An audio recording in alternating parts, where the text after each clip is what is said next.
Imagine you're a business owner relying on a dozen different software programs, each one disconnected, more expensive, and more complicated than the last. It can be incredibly stressful, right?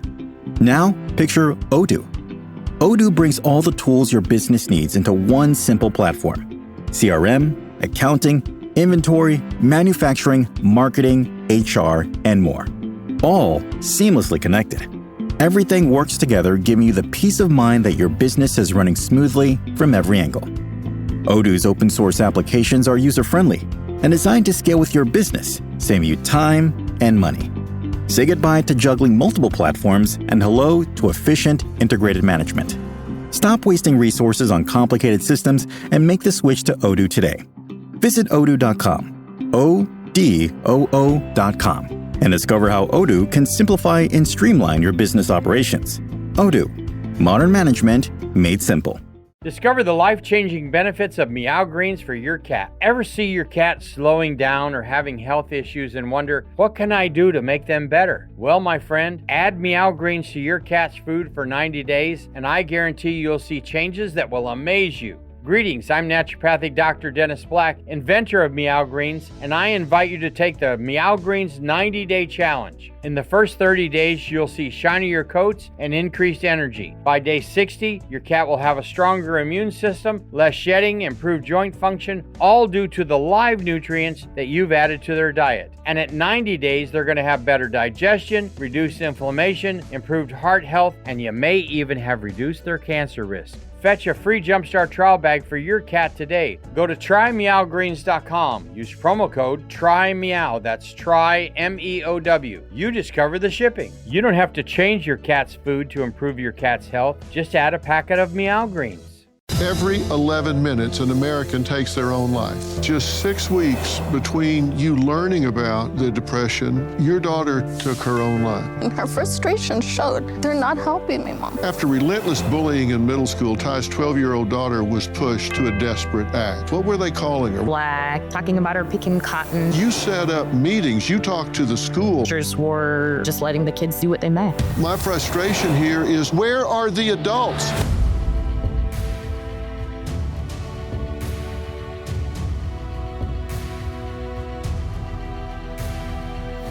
Tonight, we confront one of the most urgent and heartbreaking crises of our time: suicide. Every 11 minutes, an American takes their own life. It's the second leading cause of death among our youth. Why is nobody listening to our children? Children that are screaming for help, often from the edge. In harrowing cases, children have reached a desperate breaking point, crying out for intervention, and yet oftentimes schools are involved and they have remained silent, and the adults in the room have failed to act. How do these tragedies unfold, and what does it say about the system meant to protect our youth? Well, we're going to peel back the layers of a devastating failure and search for answers that could save a lot of lives. If it saves even one life, it matters. My first guest, Azucena, recently marked 1 year without her 17-year-old daughter, Elise, who tragically, despite the family's intervention, carried out her intentions with the help of her boyfriend. Well, it's so good to meet you, but I am so very, very sorry for the circumstances. I wish we were talking about anything else. This is the first time you've spoken about this publicly. Yes. It's been hard. Definitely, most definitely. Hardest thing in my life. Your daughter told a friend in class about some self-harm, right?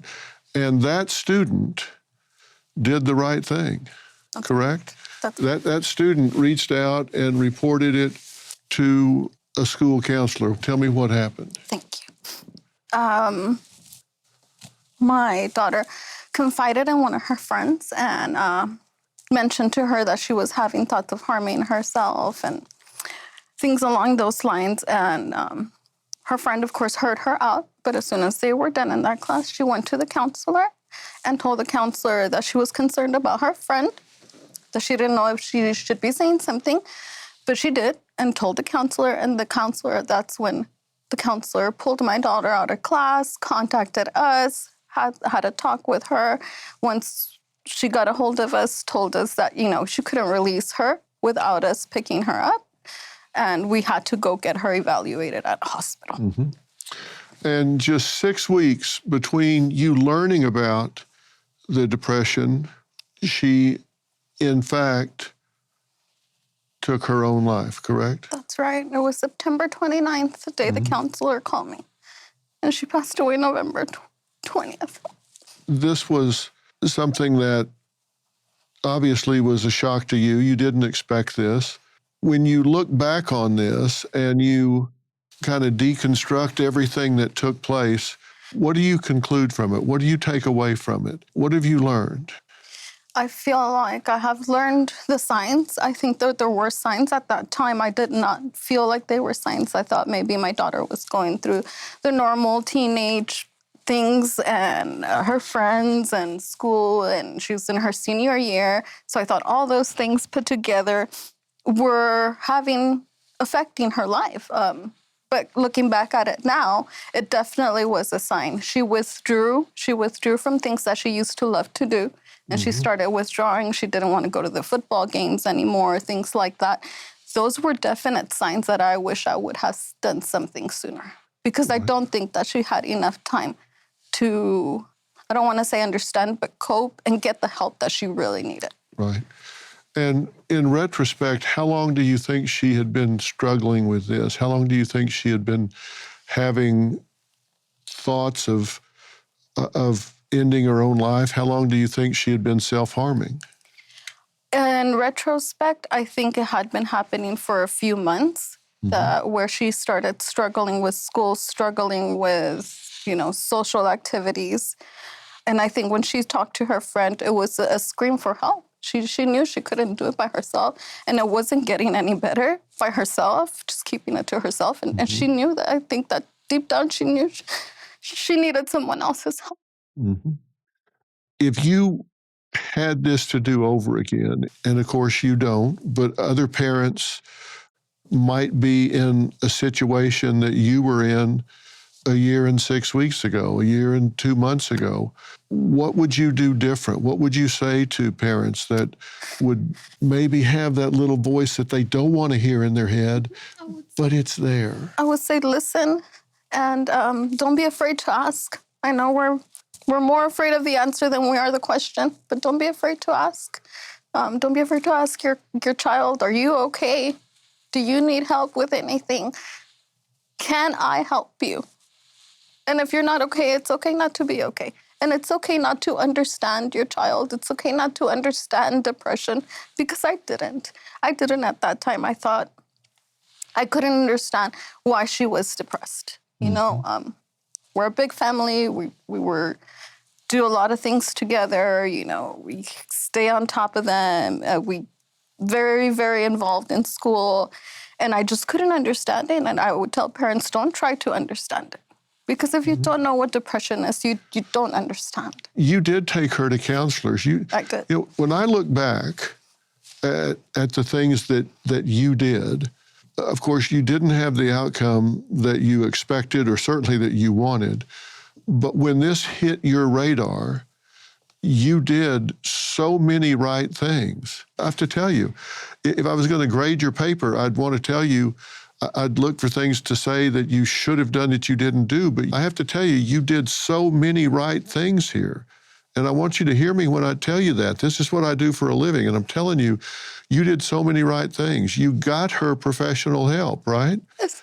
You didn't bury your head in the sand. You didn't try to pretend it wasn't there. You stepped up and did the right things. You got her professional help. And she said, the counselors just seem like they're checking boxes. Yep. The people that she actually went into an inpatient program, yes. And she said, everybody in here figures out what the counselors want to hear. Yes. Tell them what they want to hear so they can get out. She said they figure the system out really quick, and so we can tell them what they want to hear so we get out of here. And of course, that's cynical, and I know that these counselors don't do this to get rich. Trust me. Right. So they're doing the best that that they can. You did the right things, but she didn't respond to the help, right? Right. And you monitor her very closely. You kept a close eye on her. You didn't just kind of like go on. No. You kept a close eye on her. Especially after that moment, we definitely kept a close eye. She, had quit her part-time job. I didn't let her go back, I tried to do everything that I could, but it was frustrating when she would come home to me and she would tell me, and her frustration showed, they're not helping me, Mom. They're not helping me. All they're doing is asking me the same questions, and it's a list of questions. And depending on how I answer it is whether I get a good job or not. There's another piece to this, a piece you're going to find really hard to wrap your head around and really hard to find peace with. Coming up, we're going to talk about Elisa's boyfriend. He not only knew about her plan, he helped her carry it out. How did this happen? Where is the moral compass in all of this? We're going to talk about that and how Mom feels about that when we come back.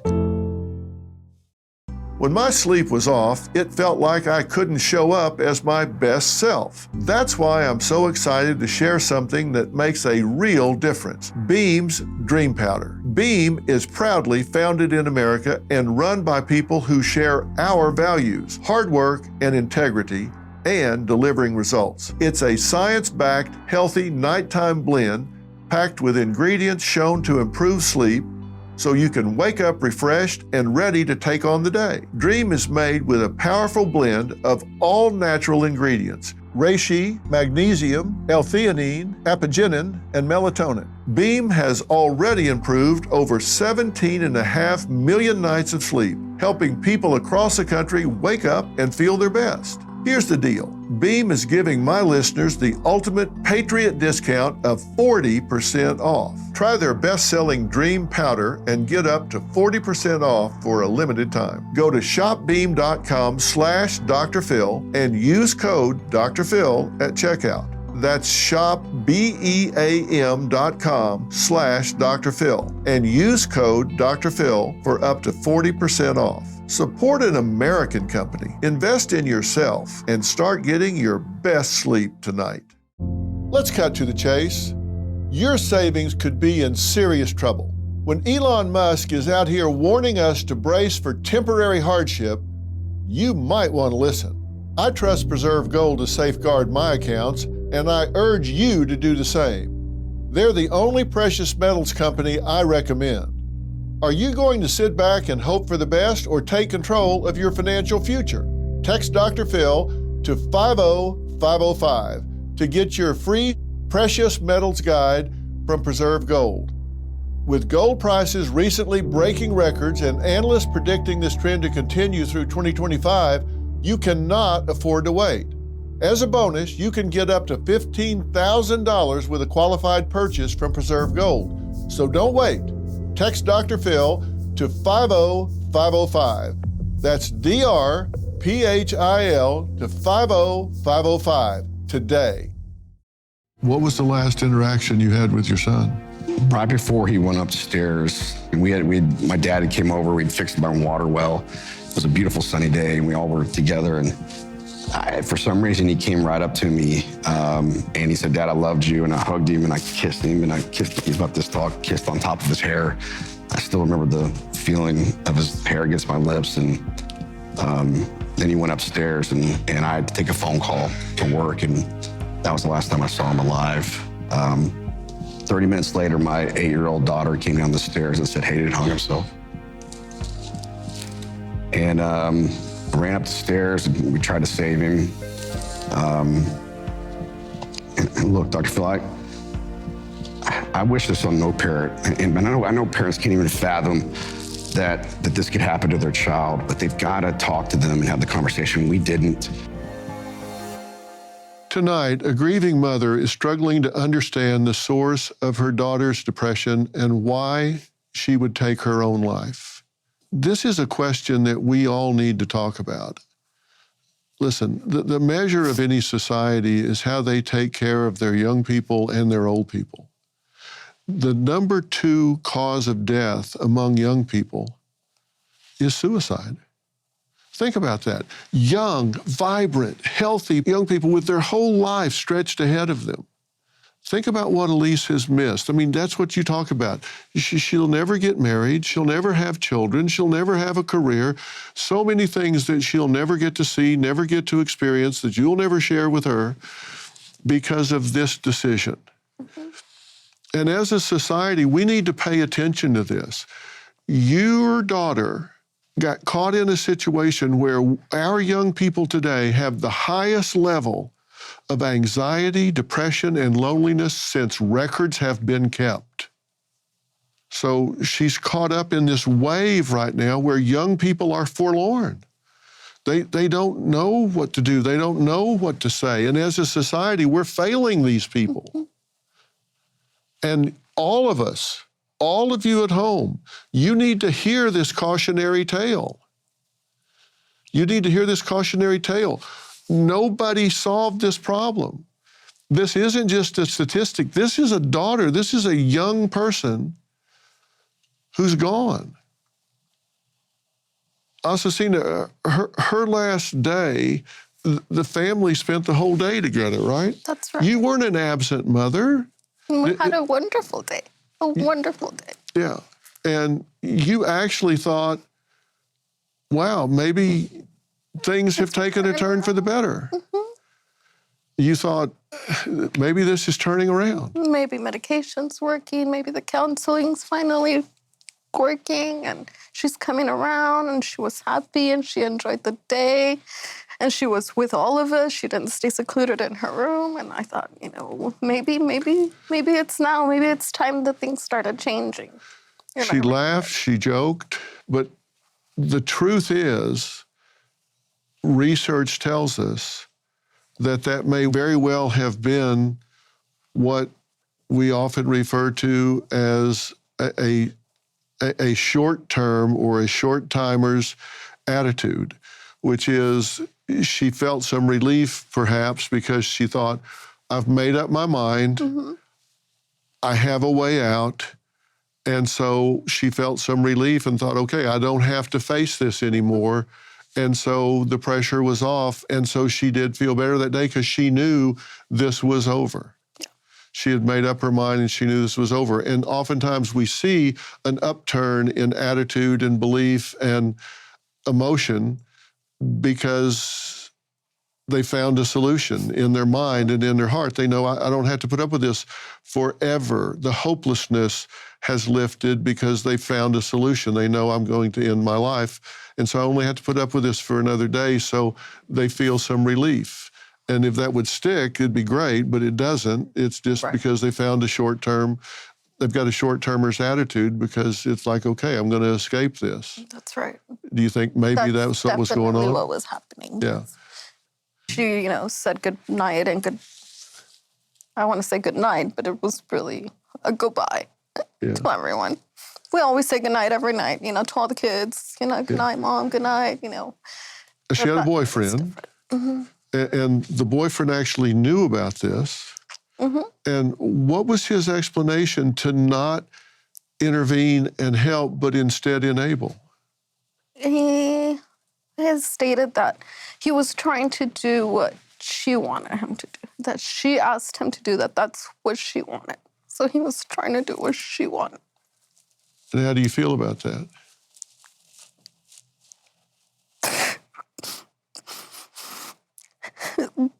Horrible, absolutely horrible. How could you support that kind of decision? What in his mind made him think that this was the right decision to make? I don't, it's beyond me, and I don't understand. I don't understand why you would not ask for help. That's where I have a problem with where we are as a society, where we are in terms of our families, that there's not enough of a moral compass there, that he wouldn't go to his parents and say, here's the situation, that he wouldn't come to you as her mother, that he didn't have enough of a moral compass pointing towards true north to say, hey, listen, I hear her, but something's telling me that the end result here is going to be someone's life is gone. I know I need to step up and save her from herself. I need to do something here that makes a difference here. It's not about telling her what she wants to hear. It's about doing something, whether she doesn't like me for it or not. My moral compass tells me that life is precious and I need to protect this young woman, whether she never speaks to me again or not. I need to help. I need to do this. I need to go to my parents, her parents, an adult, the authorities, anything, anywhere, something was missing that didn't occur to him, or he didn't have the ego strength to act on that. It's such a permanent decision. You know, I can understand agreeing with him on where you're gonna have for dinner, but it's not. It's so permanent. You helped her make a decision that was not just gonna affect her. Yeah, and so he took her to that location where she had this planned out so she could carry that out, and then he left her there to do it. I am not going to be specific about what she did or how she did it, because that's contraindicated. You don't do that. I don't want to glamorize that. I don't want to put the details out there. That's nobody's business. And there's something called contagion effect and copycat effect. I'm not going to put that out there for people to see and hear, because likely somebody would think, oh, that's so romantic. No. We're going to do that. Clinically, that's contraindicated, and I'm not going to do that. So that's the reason I'm not doing that. It's nobody's business, and so I'm not going to spell that out. But there was a plan. She had it worked out. He took her there, and she went forward with that plan and ended her life. And I guess he went home. Yeah, and we found out, I mean, the moment that she left, it was not 5 minutes where she had walked out the door, and me and my husband realized that she was gone, and the cops came and they started looking for her, and we told them right away that she had been talking to him, and they went to go look for him at his house and ask his parents what was going on, and they lied. They all lied, said that he hadn't seen her in days and he had not talked to her. He was charged, and he's on 3 years probation. That's correct. But it could wind up getting completely taken off of his record if he behaves himself during this time. And I don't know him, not mentioning his name. We have a right to, because he was convicted of this, but I'm not trying to hurt another young person. The point is, there was a lot wrong here. You did a lot of things right. A lot of people did a lot of things wrong, and she's gone. And from a society standpoint, we need to really think about that. When this is the number 2 cause of death, this isn't isolated, is my point. We have to ask ourselves why. How are we letting our young people kill themselves? How are we letting our young people die? Where are the adults? Where is the moral compass? We're gonna talk to another mother that's going to join us, whose 12-year-old daughter was pushed to the edge by relentless bullying. Her tragic story next. Life is full of surprises, and emergencies often strike when we least expect them. But preparation is key, and that's where Jace Case comes in. With Jace Case, you'll have essential emergency prescription medications right at your fingertips, ready when you need them most. Whether it's an unexpected illness or a travel mishap, having the right meds on hand can turn a potential crisis into just a minor inconvenience. Don't let the unexpected catch you off guard. Jace Case gives you peace of mind so you can tackle life surprises with confidence. Be ready. Take charge today. Head over to jace.com. That's JASE.com. And when you check out, use the code PHIL, spelled PHIL, to get a discount on your order and to have the right meds on hand the moment you need them.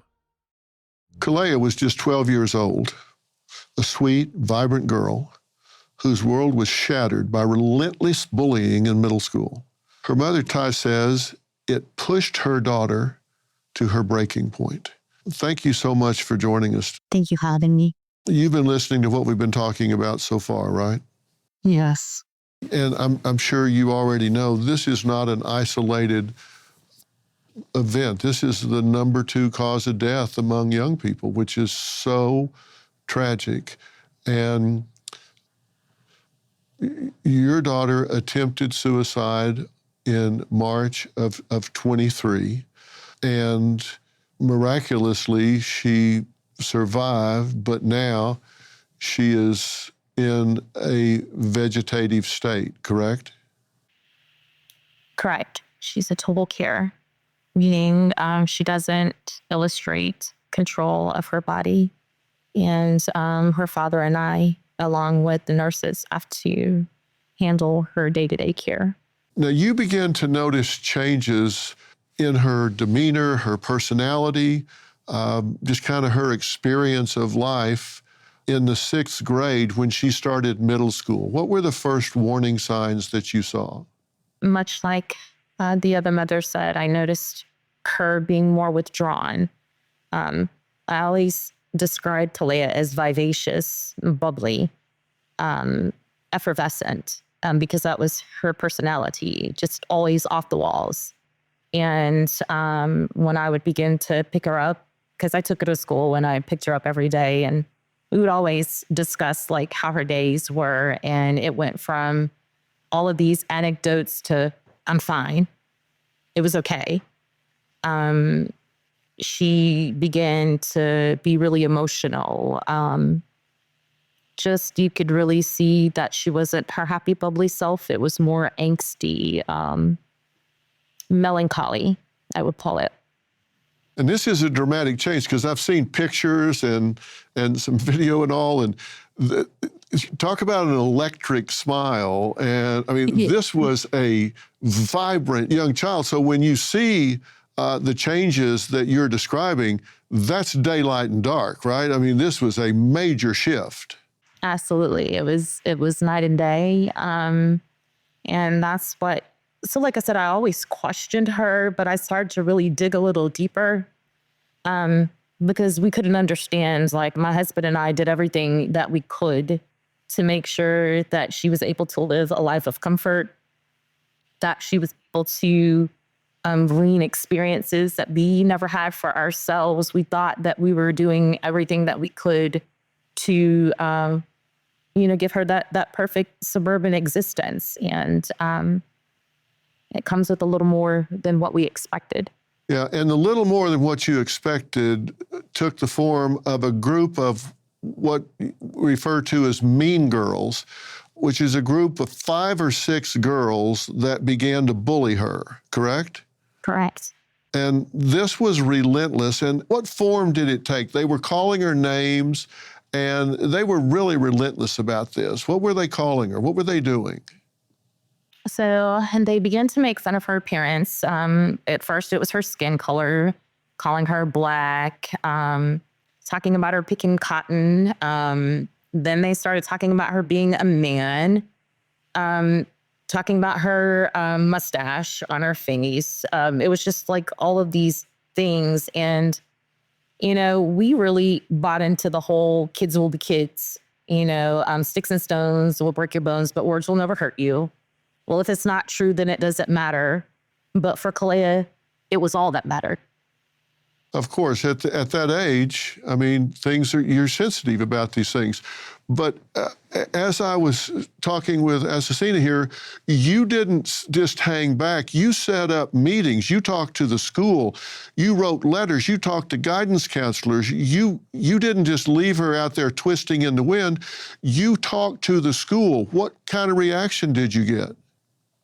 Oh, gosh.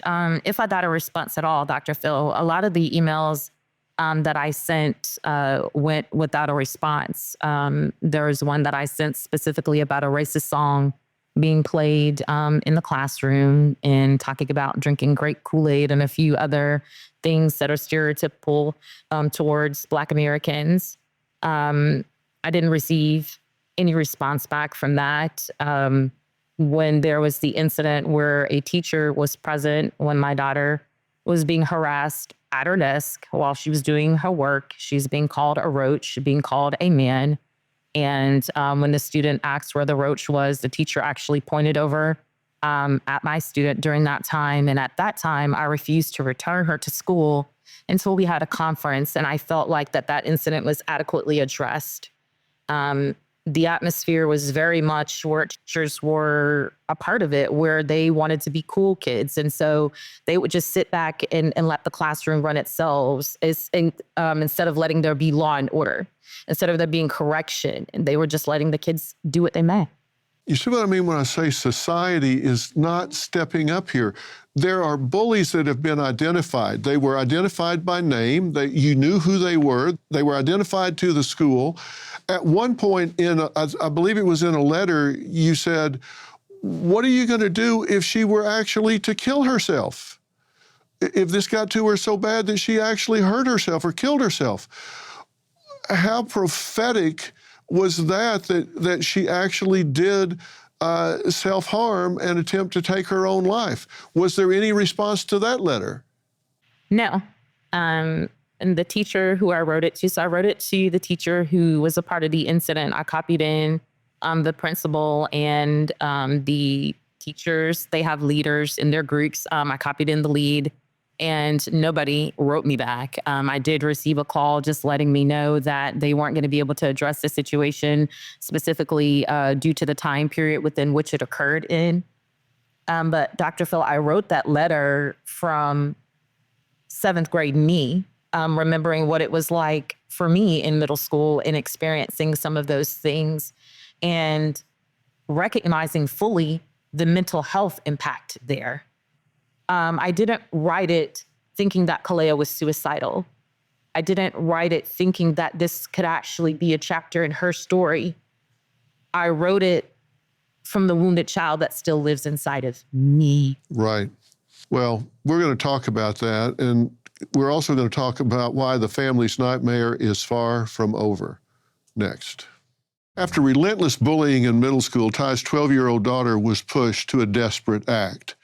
And again, I have two mothers here that if I was going to put together what a responsible parent should do in the face of a child presenting with depression, anxiety, loneliness, suicidal ideation, in the face of environmental problems in school, bullying, things like that, these two would be the poster moms. This would be what you do if you face that kind of situation. So I feel really frustrated here because I wish I had something I could say to you as to say, you should have done A, B, and C, and use you as a teaching tool for other moms. Or I'd say, look, you should have written a letter. Oh, you did.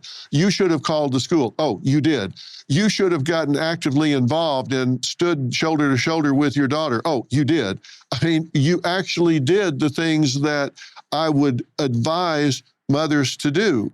And my frustration here is, where are the adults in these situations? You've got a boyfriend that actually helps your daughter take her own life. Where are the adults in this school? I'll tell you where they are. They have a lawyer, a union that's telling them, you don't want to get involved in this because there could be liability. Well, there is liability because you're involved, whether you want to be constructively involved or passively involved, you are involved in this. They can't look the other way. You filed a lawsuit because there's zero investigation into this situation, right? They're not even looking into it after the fact. Is that correct? No, they're just shifting blame. So Marilyn moving on to mudslinging and wanting to investigate whether or not it was her home life when we have evidence to support what was occurring within the halls of their school. We are not the first lawsuit in 2024. We were number 2. So there's definitely an issue. And what I don't understand is their lack of accountability in wanting to address something that had the ability to save lives. Kalea's story was a teachable moment. The school ignored it. They never talked about it other than an email that they sent to the teachers. I and the Girl Scout leader both were behooving them. This is a teachable moment. This is a chance to say how you treat people matters. Look at what happened to our Firebird. That did not happen. They just swept it under the rug. But this is a county that says that there is zero tolerance for bullying.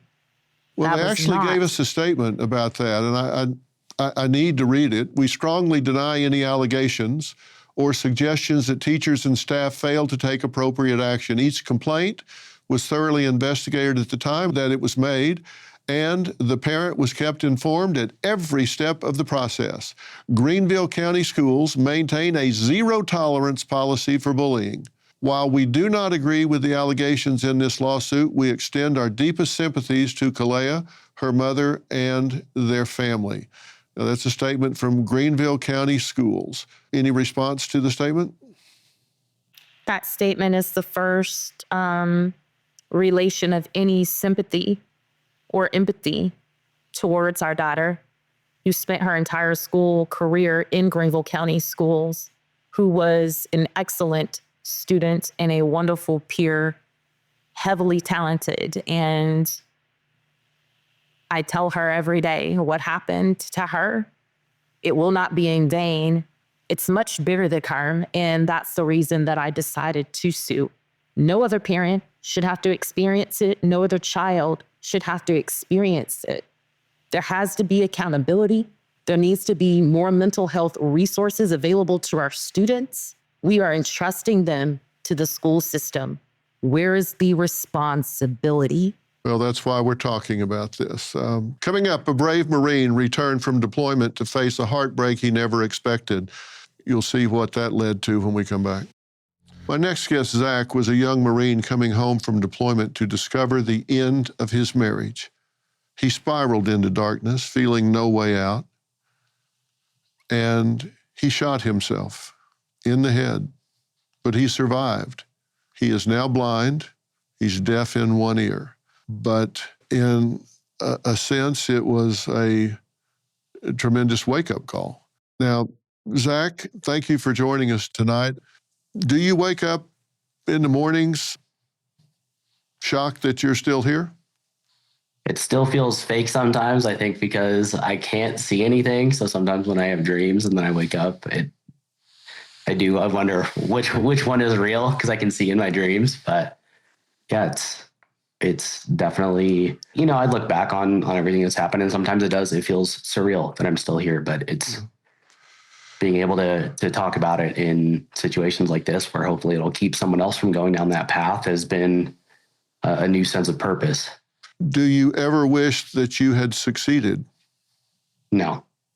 I've had periods where I struggled, and I would say even worse than I did leading up to my suicide attempt, because I was sober and I felt the full weight of it, and now had to come to terms with the fact of my life has changed forever and it's all my fault. This didn't happen from an accident. It was because I made the choice not to speak up. And in those times, I have reached the point where I've been suicidal, but I learned from my mistakes and realized that things can and will get better so long as I continue to choose to show up and do the work. And so I haven't felt that way. And, I mentioned when we were talking about Elise earlier that right at the end, she had an upturn in her mood and all, and you were that way just for a moment when you felt you had found a way out, right? You felt a sense of peace right at the end. You had found a way out, and it was over. Yeah, and I got the chills when she was talking about that. I'd never heard that short-termers phrase used before, but it was 4 days before I shot myself. It had been a year before that. I'd come back from my deployment, was in a really nasty motorcycle accident after that, and suffered a brain injury from that really kicked things off down the dark path that I wound up going down. But by the time that I reached that point on March 27th of 2019, I don't remember what triggered that, but for some reason that night I was stone cold sober, and that was the first time in my life that I'd ever mishandled a firearm. But something made me look to my concealed carry firearm and realize that this inescapable place that I thought I was in, or seemingly inescapable place, was all of a sudden escapable. And I cleared my gun out and held it to my head and decided that night that that was going to be my ticket out. And a couple days later, on March 30th, my parents were at my apartment it was both of my parents and my little sisters in the very room that I had just held the gun to my head a couple nights beforehand, and the same room that I would eventually shoot myself in the head in. They thought I was grumpy and tired, but I was going to school full time. I was working full time, and grumpy wasn't necessarily outside of my baseline by that point. And the next day I wound up shooting myself in the head. But even before that, I spoke to my roommate minutes before I went back in my room and pulled the trigger, having been recording a suicide video to my family when he got home. Yeah. I pushed pause on it and acted like everything was normal. Yeah. Boy, Zach is talking about some of the key warning signs and red flags, and I'm going to review those right after the break. Well, we've been talking about what I think is a societal problem, not an individual problem. And we were just talking with Zach, and he hit so many things that we need to be aware of. And I want to talk about some of these things. First off, the realities about who is at risk for suicide. Number one, people that talk about suicidal thoughts, these are realities. People that talk about suicidal thoughts can actually decrease the risk. It helps sometimes to talk about it and get it out. It's cathartic. People who talk about it are not just seeking attention. And if you hear people talk about it, then ask direct questions. Don't tiptoe around it. Ask them straight up. Are you thinking about killing yourself? Do you have a plan? Have you gotten a gun? Do you have pills? Is there something you're getting ready to do? Tell me the truth. Ask direct questions about it. People who die by suicide are not selfish cowards. They're often overwhelmed by intense emotional pain, hopelessness, and fixed beliefs. And by fixed beliefs, I mean they get tunnel vision. Also, see, that's what I was saying to you.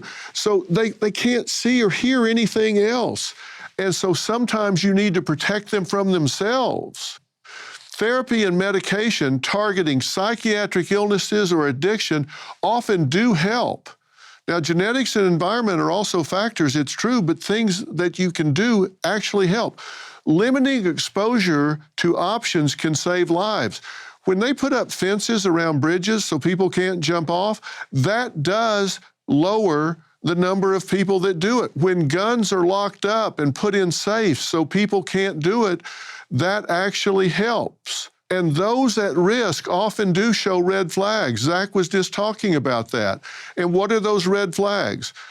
These are just a few. Preoccupation with death or violence, radical changes in grooming, exhibiting high-risk behaviors. All of a sudden, they don't care they live or die, so they'll go out and do wild things.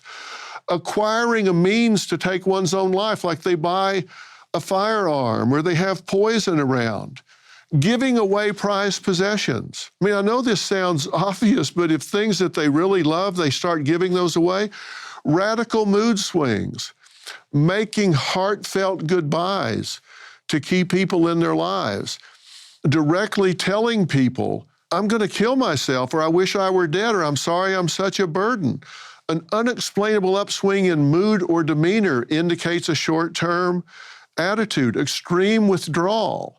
All of these things add up to things you should see.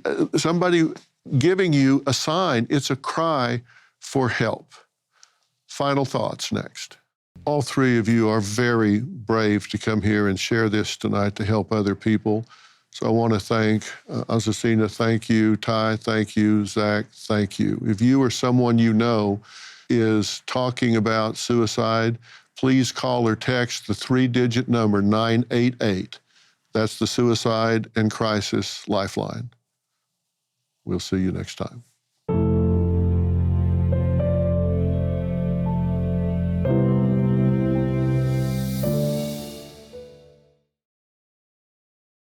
You know when you're really stressed or not feeling so great about your life or about yourself? Talking to someone who understands can really help. But who is that person? How do you find them? Where do you even start? Talkspace. Talkspace makes it easy to get the support you need. With Talkspace, you can go online, answer a few questions about your preferences, and be matched with a therapist. And because you'll meet your therapist online, you don't have to take time off work or arrange childcare. You'll meet on your schedule, wherever you feel most at ease. If you're depressed, stressed, struggling with a relationship, or if you want some counseling for you and your partner, or just need a little extra one-on-one support, Talkspace is here for you. Plus, Talkspace works with most major insurers, and most insured members have a $0 copay. No insurance? No problem. Now get $80 off of your first month with promo code SPACE80 when you go to Talkspace.com. Match with a licensed therapist today at Talkspace.com. Save $80 with code SPACE80 at Talkspace.com.